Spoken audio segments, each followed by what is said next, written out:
प्रिय बच्चों, नमस्कार। एम.ए. पूर्वार्ध हिंदी साहित्य की कक्षा में आप सभी का स्वागत है। बच्चों, पिछले व्याख्यान में हम साहित्य और काव्य शब्द की सीमाओं और व्यापकता पर पढ़ चुके हैं। आज हम काव्य या साहित्य के स्वरूप को समझेंगे। भारतीय वाङ्मय में काव्य चिंतन की एक समृद्ध परंपरा दृष्टिगत होती है।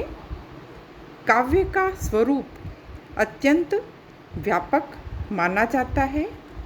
ऋग्वेद में काव्य शब्द का प्रयोग संसार के लिए हुआ है। इस अर्थ में कवि की रचना काव्य कहलाती है। कहने का तात्पर्य यह है कि काव्य के स्वरूप के संबंध में विभिन्न मान्यताएं प्रचलित है। भारतीय एवं पाश्चात्य दृष्टिकोण भिन्न भिन्न है। आज हम प्राचीन संस्कृत आचार्यों की काव्य संबंधी मान्यताओं को जानेंगे और उनका तार्किक विश्लेषण भी करेंगे। बच्चों, यह सर्वविदित है कि संस्कृत काव्य शास्त्र के पहले आचार्य भरत मुनि को माना जाता है। भरत मुनि ने सर्वप्रथम अपने नाट्य शास्त्र में काव्य शब्द को परिभाषित किया है, लेकिन उन्होंने यहाँ पर काव्य शब्द का प्रयोग रूपक के अर्थ में किया है। फिर भी हमें पहले आचार्य होने के कारण उनकी परिभाषा को निश्चित रूप से जानना चाहिए। आचार्य भरत नाट्यशास्त्र में लिखते हैं कि मृदु ललित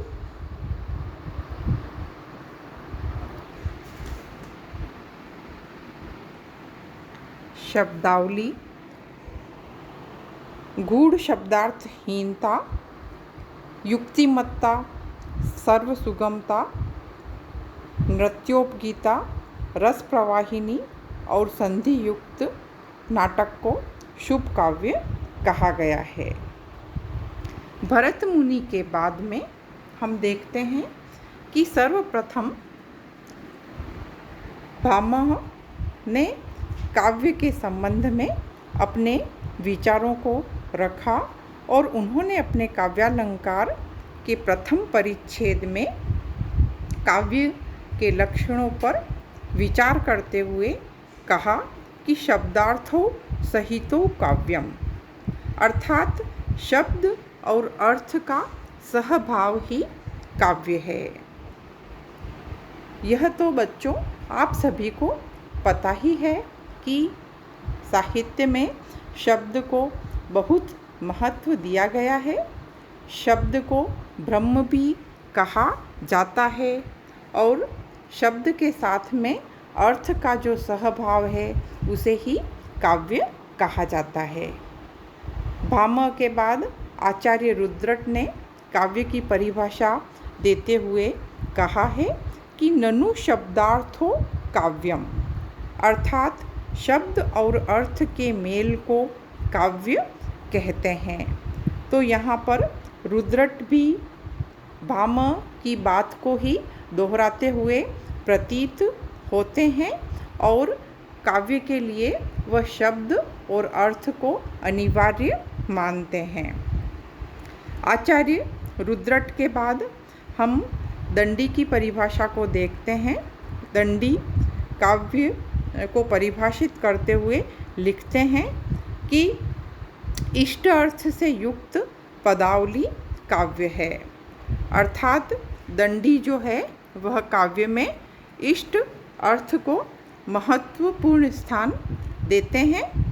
और इसके आगे हम देखें तो आचार्य कुंतक ने काव्य की परिभाषा में वक्रोक्ति को प्रमुखता दी है और उन्होंने काव्य को परिभाषित करते हुए कहा है कि सुव्यवस्थित बंध में बंधा वक्र व्यापारशाली शब्दार्थ ही काव्य है। अर्थात वो कहते हैं शब्दार्थों सहितो वक्र कवि व्यापारशालिनी।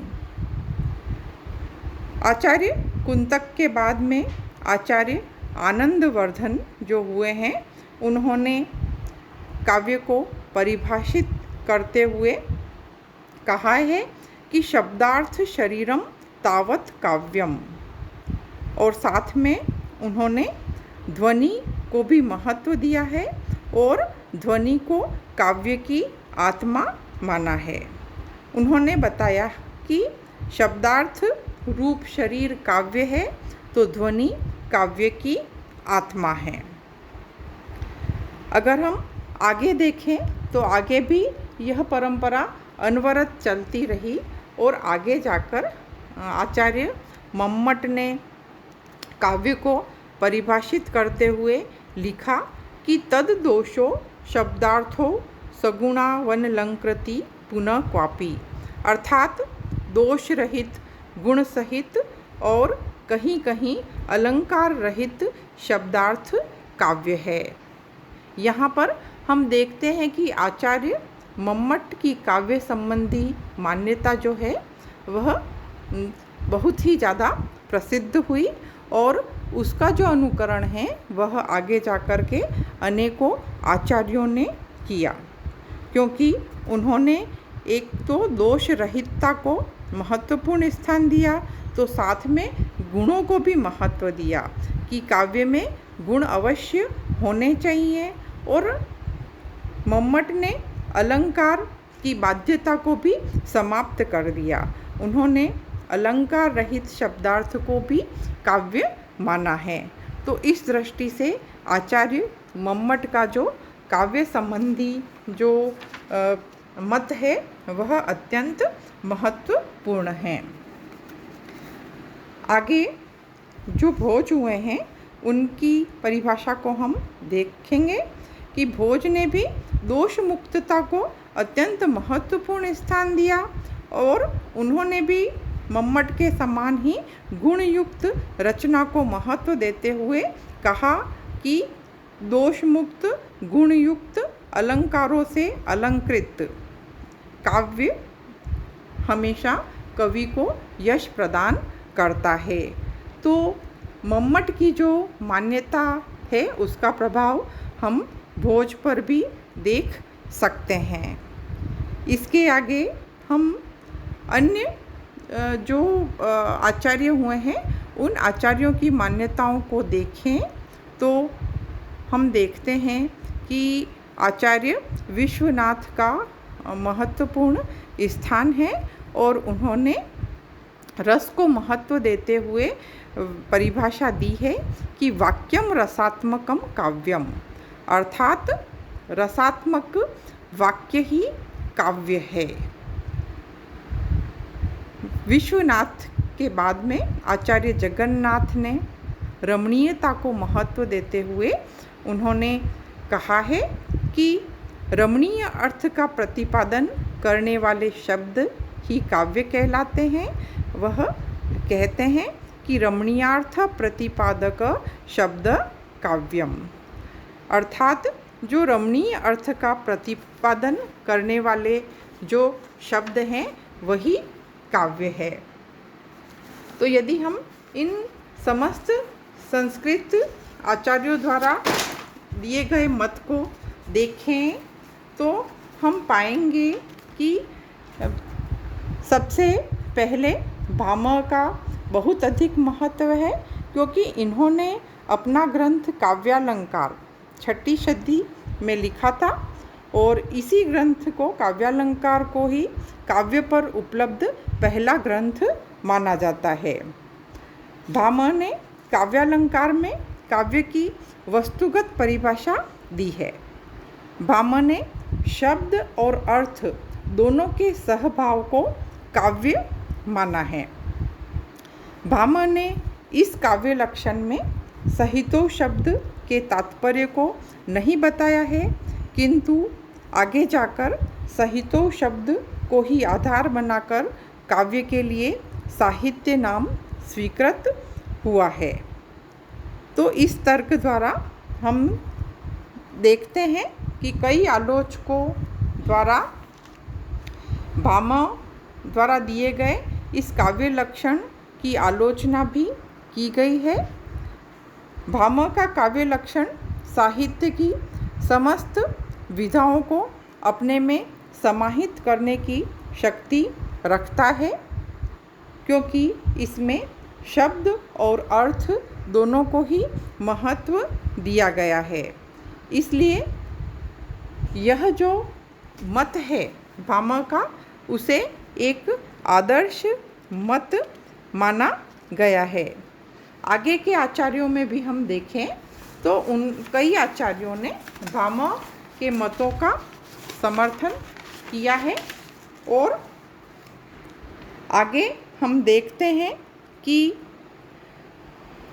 संस्कृत काव्य शास्त्र में आचार्य मम्मट के मत को बहुत अधिक आदर प्राप्त हुआ।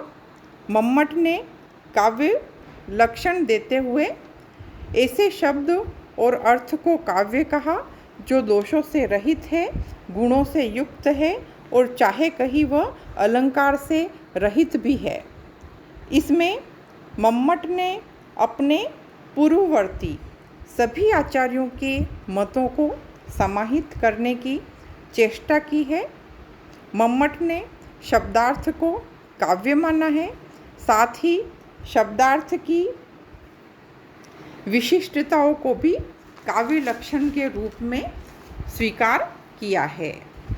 मम्मट के अनुसार शब्दार्थ अदोष होना चाहिए, साथ में ही शब्दार्थ सगुण होना चाहिए अर्थात गुणयुक्त होना चाहिए, और शब्दार्थ कभी कभी अलंकार रहित भी हो सकता है।